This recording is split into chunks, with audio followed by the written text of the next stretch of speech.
Hello दोस्तों, आज के इस वीडियो में हम रिपेयर करने वाले हैं ये वन प्लस का ब्लूटूथ नेकबैंड। मेरे एक सब्सक्राइबर ने मुझे रिपेयरिंग के लिए भेजा हुआ है। यहाँ पर ये जो रैपर है मैंने सिक्योरिटी रीजन की वजह से इसको ब्लर किया हुआ है। तो पहले इस रैपर को मैं ओपन कर लेता हूँ और इसके बाद हम देख लेते हैं कि इसमें जो ब्लूटूथ नेकबैंड है वो कौन से मॉडल का यहाँ पर उन्होंने भेजा हुआ है। तो चलिए इसको मैं पहले रैपर से बाहर निकाल देता हूँ।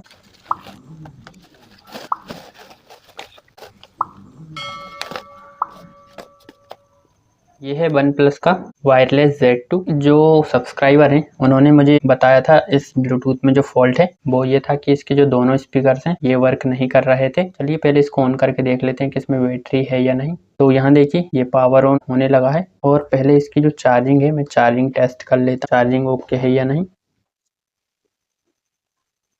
देखिए यहाँ पर जो चार्जिंग एकदम ओके है। तो यहाँ पर पहले इसको एक बार कनेक्ट कर लेते हैं हम अपने फ़ोन से। देखिए इसको पेयरिंग मोड पर ले आता हूँ मैं पहले।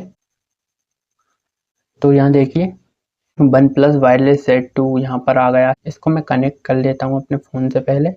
देखिए कनेक्ट हो गया है। कोई एक साउंड प्ले कर लेते हैं ताकि हमको क्लियर हो सके कि इसका जो फॉल्ट है वो साउंड से रिलेटेड है या कोई और चीज़ तो नहीं है। तो देखिए यहाँ पर जो साउंड है साउंड मैंने प्ले कर लिया है और जो वॉल्यूम है वॉल्यूम को इंक्रीज़ कर दिया है ब्लूटूथ हेडफोन से भी और जो मोबाइल फ़ोन है इससे भी। देखिए जो दोनों स्पीकर्स हैं इनमें कोई भी साउंड नहीं आ रही है। और जो वायर्स है वायर्स को भी मैं मूव करके देख लेता हूँ। देखिए इस वाले स्पीकर में ही देख लेते हैं। देखिए यहाँ से जो वायर है इसको मूव कर लेते हैं। तो इस ब्लूटूथ को किस तरह से रिपेयर कर पाएंगे आज की इस वीडियो में मैं आपको यही बताऊंगा। और वीडियो स्टार्ट करने से पहले आपसे मेरी एक रिक्वेस्ट ये है कि वीडियो को आप स्किप ना करें। तो जो मैं स्टेप्स आपको बताऊँ वो आपको थोड़े ध्यान से देखना है, तभी ये जो नेकबैंड है ये आप रिपेयर करना सीख पाएंगे। तो चलिए आगे बढ़ते हैं। अब यहाँ पर देखिए ये जो नेकबैंड है मुझे लगता है कि जो सब्सक्राइबर हैं उन्होंने शायद इसे ओपन करके देखा होगा, तभी ये इसका जो कैप है ये इजीली ओपन हो रहा है यहाँ से। चलिए इसको मैं बाद में ओपन करूँगा। और यहाँ से देख लेते हैं जो PCB वाला पार्ट है ये भी शायद उन्होंने ओपन किया हुआ है। ये देखिए इसको भी मैं थोड़ा ओपन करके देख लेता हूँ। तो जी हाँ, इन्होंने यहाँ पर इसे भी ओपन करके देखा हुआ है। तो ये जो नेकबैंड है पहले इसको हम यहीं से ओपन करेंगे और इसके बाद इसका जो PCB वाला पार्ट है इसको भी मैं ओपन कर देता हूँ।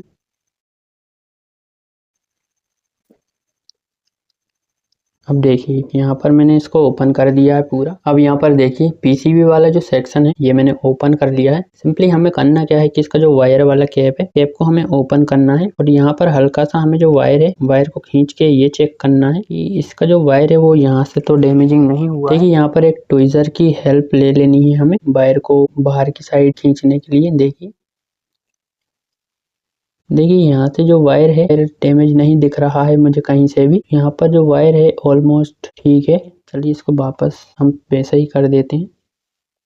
देखिए PCB वाला जो सेक्शन है यहाँ तक हमने इसको चेक कर लिया है। यहाँ पर जो डैमेजिंग है वो नहीं है वायर की। अब हमें सिंपली करना क्या है, इसका जो स्पीकर वाला सेक्शन है इसको हमें ओपन करना है। चलिए कर लेता हूँ मैं पहले ओपन। इसका ये जो लेफ्ट साइड का स्पीकर है ये मैंने ओपन कर लिया है और अब ये जो राइट साइड वाला स्पीकर है इसको भी मैं ओपन कर लेता हूँ। इसके बाद हम जानेंगे कि इसका जो फॉल्ट है वो किस तरह से हम ठीक कर पाएंगे। तो बने रहिए आप वीडियो में। तो यहाँ देखिए जो दोनों स्पीकर्स हैं इनको मैंने ओपन कर लिया है, वो भी बिना डैमेज किए हुए। देखिए दोस्तों होता क्या है, कई लोग ये जो स्पीकर्स हैं इनको ओपन करते वक्त काफ़ी डैमेज कर देते हैं। अब देखिए यहाँ पर मेनली इसका जो स्पीकर है पहले ये हम चेक करते हैं। तो स्पीकर यदि आप डायरेक्टली इसको चेक करेंगे, देखिए मैं आपको करके दिखा देता हूँ।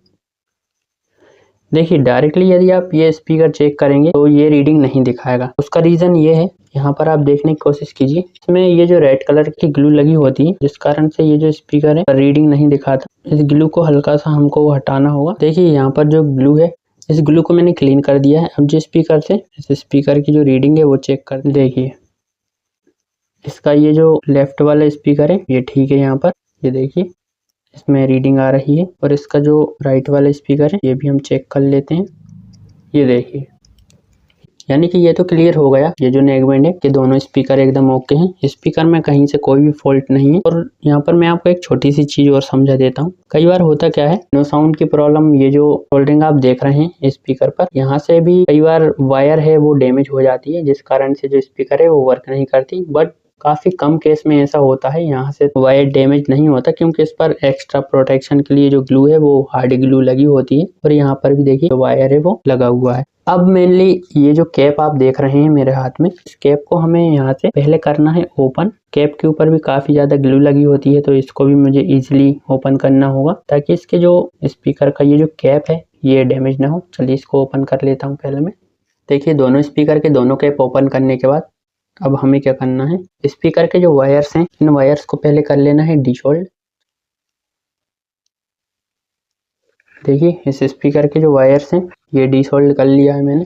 पहले इस वाले स्पीकर के वायर को हम सुलझा लेते हैं। ये जो सेंसर है, सेंसर के अंदर ये जो वायर है ये अंदर बंधा हुआ है।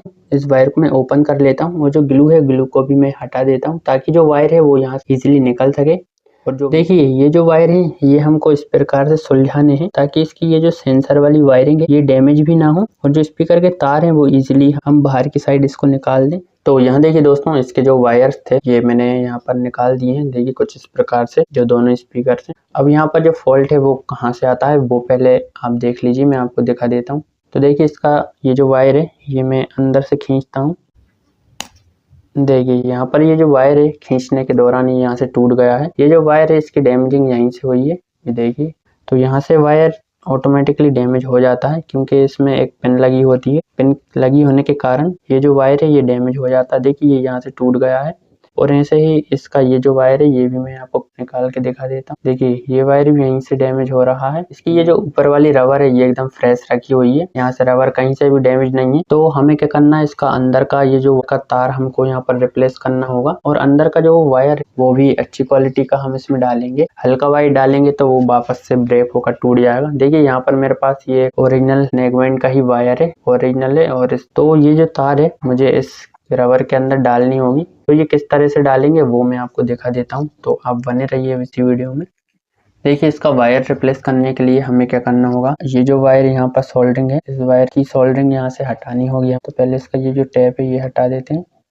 अब देखिए यहाँ पर इसमें ग्लू लगी हुई है, तो इस ग्लू को मैं कर देता हूँ रिमूव ताकि जो सोल्डरिंग है वो आसानी से हो पाए। तो ये देखिए ये जो ग्लू है ये मैंने रिमूव कर दी है। अब यहाँ पर जो वायर हैं ये हमको डिसोल्ड करने होंगे। देखिए इस तरह से जो वायर हैं ये डिसोल्ड करने हैं। देखिए अब यहाँ पर जो वायर है को मैं यहाँ से निकाल देता हूँ। देखिए इस प्रकार से, ये देखिए। और यहाँ से इसका जो कैप है ये भी मैं निकाल देता हूँ। देखिए यहाँ पर मैंने ये जो स्पीकर था इसका राइट वाला ये मैंने ओपन कर लिया है। और यहाँ पर देखिए जो नेगवेंट है ये अभी ऑन कंडीशन में ही है, तो इसको ऑन ही रहने देते हैं अभी क्योंकि ऑफ नहीं हो पाएगा। और अब इसका जो वायर है वो किस प्रकार से रिप्लेस करेंगे वो आप थोड़ा ध्यान से यहाँ पर देख लीजिए। यहाँ पर जो वायर है पहले इसकी गांठ खोल देना है हमें।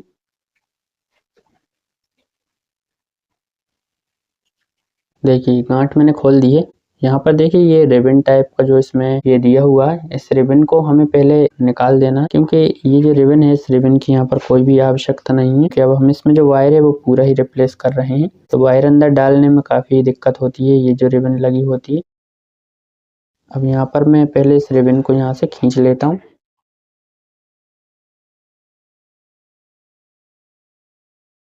देखिए दोस्तों यहाँ पर इसका ये जो धागा था रिबन वाला ये हमने निकाल दिया है। अब सिंपली हमें करना क्या है, ये जो कैप है इस कैप में वायरिंग डालनी है। तो देखिए जो वायरिंग है आप दो तरीके से डाल सकते हैं। या तो आप ये जो वायर है इन्हीं पर जो वायर है हमारा ये वाला, ये वायर आप इन्हीं पर सोल्डरिंग करके और इसको यदि आप यहाँ से खींचेंगे तो जो वायर है वो इजीली आपका डल जाएगा। बट कई बार क्या होता है कि वायर खींचते टाइम जो सोल्डरिंग के पास से जो वायर है वो टूट जाता है। तो हम यहाँ पर जो वायरिंग है उसको डालने के लिए हम यहाँ पर दूसरा तरीका यूज करेंगे। पहले इसका ये वाला जो वायर है सारा मैं पहले निकाल देता हूँ। देखिए आप देखिए इस वायर को मैंने निकाल दिया है पूरा। अब ये वायर देखिए बिल्कुल बीच में से ये वायर एकदम डैमेज निकला हुआ है। देखिए वायर डैमेज होने के कारण ये जो स्पीकर से इसके वर्क नहीं कर रहे थे। देखिए यहाँ से डैमेज था ये वायर। तो अब हमें यहाँ पर काफी लंबा वायर इसमें डालना होगा। देखिए अब इस रबर के अंदर हमको वायर डालने के लिए यहाँ पर देखिए ये एक फ्लेक्सिबल यहाँ पर कॉपर का वायर है। इस कॉपर के वायर को पहले मैं इस रबर के अंदर डाल देता हूँ। देखिए इस प्रकार से, ये आप देखिए, ये देखिए यहाँ पर ये जो फ्लेक्सिबल जो तार है ये यहाँ पर आ गया है। देखिए देखिए यहाँ पर ये जो तार है ये निकल गया है। अब सिंपली मुझे करना क्या है कि इस तार पर जो दोनों वायर है हमारे वो यहाँ पर सोल्डिंग करने हैं। सोल्डिंग करके और देन ये जो तार है इस तार की हेल्प से हम ये जो वायर है इसको खींच लेंगे। तो चलिए मैं आपके सामने यहाँ पर डाल के वायर को दिखा देता हूँ, तो बने रहिए आप वीडियो में। तो यहाँ देखिए दोस्तों, ये जो फ्लेक्सिबल जो कॉपर का वायर था, इस कॉपर के वायर पर जो मैंने दोनों वायर है इसके स्पीकर के, ये मैंने यहाँ पर सोल्डिंग कर लिए हैं। और अब हमें हल्के हाथों से ये जो वायर है इस वायर को यहाँ पर खींचना है। देखिए कुछ इस प्रकार से, ताकि इसका जो वायर है वो यहाँ पर अंदर जा सके।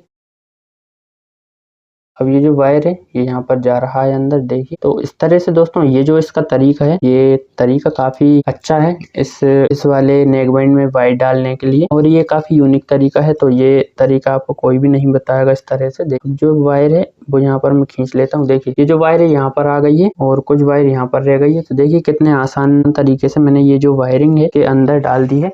और यहाँ पर अब इसको डिसोल्ड कर लेना है हमें।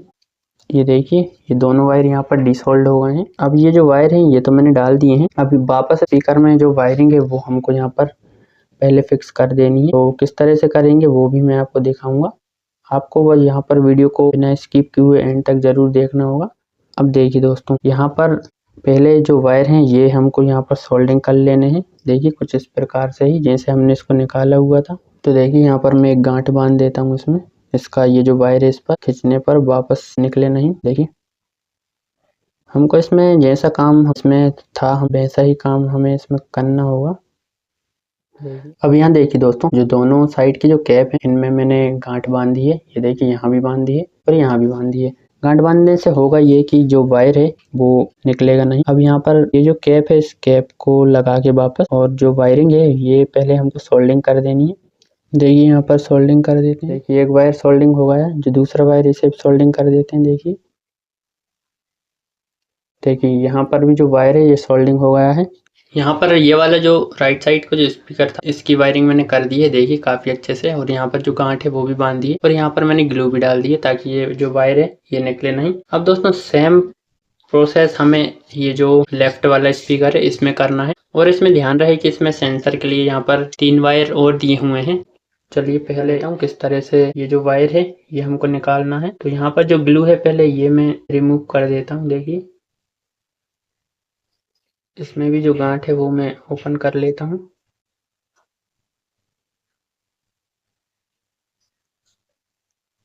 यहाँ देखिए ये जो दोनों वायर हैं इनकी गांठ मैंने ओपन कर दी है। देखिए यहाँ पर इसके ये जो दोनों वायर हैं स्पीकर के ये भी मैं निकाल देता हूँ। देखिए यहाँ देखिए स्पीकर के वायर भी हमने निकाल दिए हैं ये दोनों, और साथ में इसका ये जो रिबन वाला जो वायर है ये भी मैं निकाल देता हूँ। तो ये भी मैंने निकाल दिया है। अब दोस्तों सेम प्रोसीजर हमको अब ये जो लेफ्ट साइड का जो स्पीकर है इसमें फॉलो करना है। तो यहाँ देखिए इसका ये जो लेफ्ट वाला स्पीकर था इस पर भी ये जो वायरिंग है ये मैंने कर दी है कंप्लीट। और यहाँ से भी जो इसका पीसीबी है यहाँ से भी जो वायरिंग है वो डाल दी है। देखिए अब यहाँ पर इसका जो सेंसर है सेंसर वर्क कर रहा है। देखिए देखिए तो यहाँ तक जो फिटिंग थी ये कंप्लीट हो गई है। अब हमें क्या करना है, यहाँ पर पहले ये जो स्पीकर्स है इन स्पीकर्स की फिटिंग कर लेना है पहले, और इसकी कंप्लीट फिटिंग करने के बाद इसकी जो टेस्टिंग है वो हमको कर लेनी है। बने रहिएगा। तो यहाँ पर इसके ये जो कैप है ये दोनों कैप हमको फिट करने होंगे। इसलिए यहाँ पर जो ग्लू है वो मैं लगा देता हूँ। देखिए आप इस प्रकार से ये जो कैप है ये हमने फिट कर दिया है। ऐसे ही जो दूसरा कैप है ये भी हमको लगा देना है।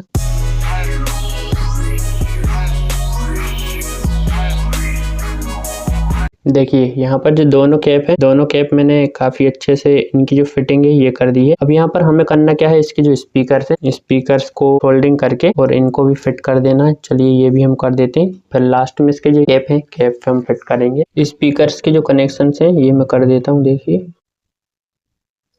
तो यहाँ देखिए दोनों वायर्स मैंने लगा दिए हैं। इस स्पीकर्स की फिट करेंगे हम। उससे पहले ये जो स्पीकर्स के भी कनेक्शन कर देते हैं। ठीक है,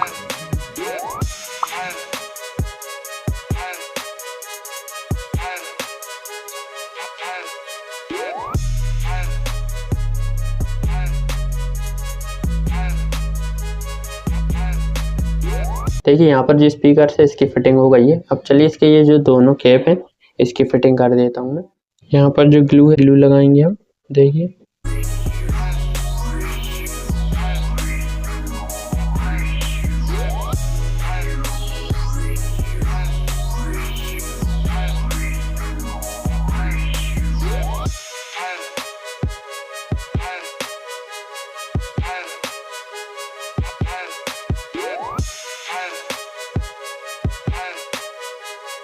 अब यहाँ पर इसकी जो रबर है पहले ये मैं फिट कर देता हूँ, फिर इसके बाद इसकी अच्छे से हम टेस्टिंग करने वाले हैं। बने रहिए। देखिए दोस्तों, यहाँ पर इसकी जो कंप्लीट फिटिंग है ये मैंने कर दी है। अब है बारी इसके साउंड टेस्ट की। पहले मैं इसको अपने फ़ोन से कनेक्ट कर लेता हूँ। तो यहाँ देखिए इसका जो सेंसर है ये मैं डिस्कनेक्ट करता हूँ। देखिए यहाँ पर OnePlus वायरलेस Z2 कनेक्ट हो गया है। यहाँ पर कोई एक साउंड प्ले कर लेता हूँ मैं, और जो वॉल्यूम है वॉल्यूम को इंक्रीज कर लेता हूँ। अब देखिए दोनों स्पीकर में पहले साउंड नहीं आ रही थी। अब दोनों स्पीकर को एक एक करके मैं आपको टेस्ट करके दिखा देता हूँ। तो देखिए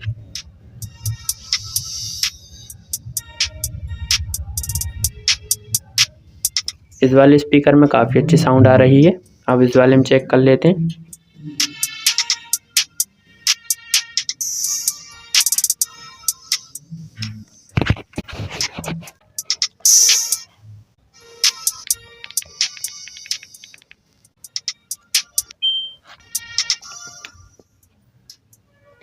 तो अब ये जो ब्लूटूथ नेकबैंड है अब ये काफ़ी अच्छे से वर्क कर रहा है। इसकी जो ऊपर की वायरिंग थी ये डैमेज नहीं थी, इसलिए हमने इसकी जो अंदर की वायरिंग है उसको ही रिप्लेस किया है। मोस्टली ये जो नेकबैंड है इसमें जो फॉल्ट आता है साउंड का वो वायर से रिलेटेड ही आता है। काफ़ी कम केस में ही वो पीसीबी है उसमें फॉल्ट आता है।